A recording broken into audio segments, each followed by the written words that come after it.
Hello friends, চলে এলাম আরেকটি ব্লগ নিয়ে। তো এটা হচ্ছে মহালয়ার ভিডিও।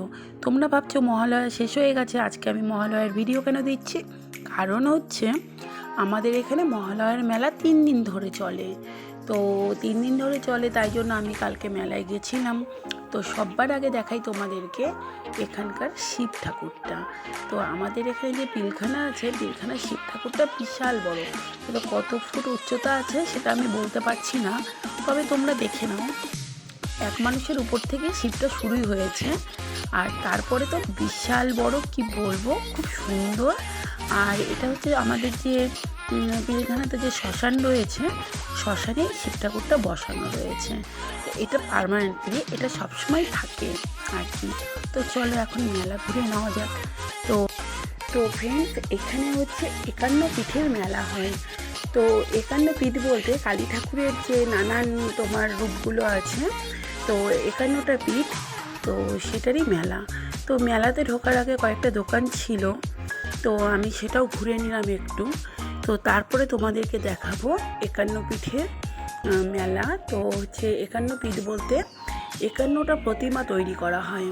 তো এই মেলাটা করেছিল কোচবিহার মিউনিসিপ্যালিটির যে চেয়ারম্যান বীরেন কুণ্ডু ছিল, তখন থেকে এই মেলা হয়ে আসছে আর কি। তো আমি বিয়ের আগে কখনো মহালয়ার এরকম মেলা দেখিনি। তো বিয়ের পর শ্বশুরবাড়িতে এসে প্রথম এই মহালয়ার মেলা দেখেছিলাম। তো আমার বিয়েও তো অনেক দিন হয়ে গেল। তো প্রতি বছর বছর আমি এই মেলাটা দেখে থাকি। আর হচ্ছে এইবার মনে হলো যে তোমাদের সাথে এই মেলাটা শেয়ার করি। তো মেলাটাতে আমরা মেলা ঘুরবো জন্য যাই এরকম ঠিক নয়। মেলাটাতে ওই যে 51টা ঠাকুর থাকে, তো সেটা দর্শন করতে যাই। তো তোমরা দেখতে পাচ্ছ একটা আমি তোমাদেরকে পরপর করে 51টা পিঠেরই দেবীর মূর্তি দেখাচ্ছি। তো সব জায়গায় দেখো নাম লেখা আছে একটা একটা করে, আর কোথায় কোন পিঠ অবস্থিত সেটাও লেখা আছে নিচ দিয়ে।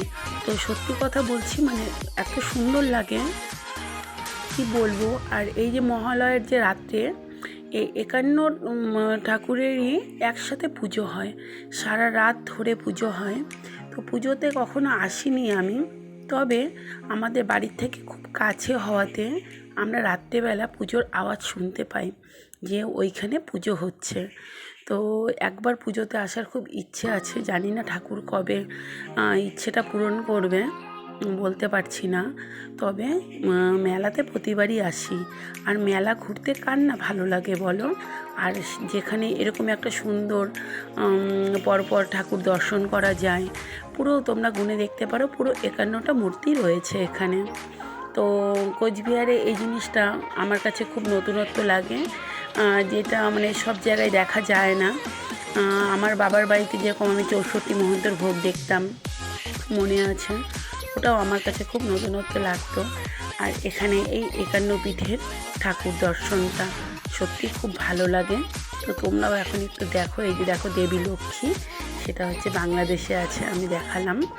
তো যাই হোক, আমরা মেলাতে এসছিলাম, এরকম করে ঘুরলাম, তো তোমাদের জন্যই আমি ভিডিওটা করেছিলাম। তো ভাবলাম ভিডিওটা আজকে পোস্ট করা যাক। তো চলো মেলাটা তোমরা পুরোটা দেখে নাও।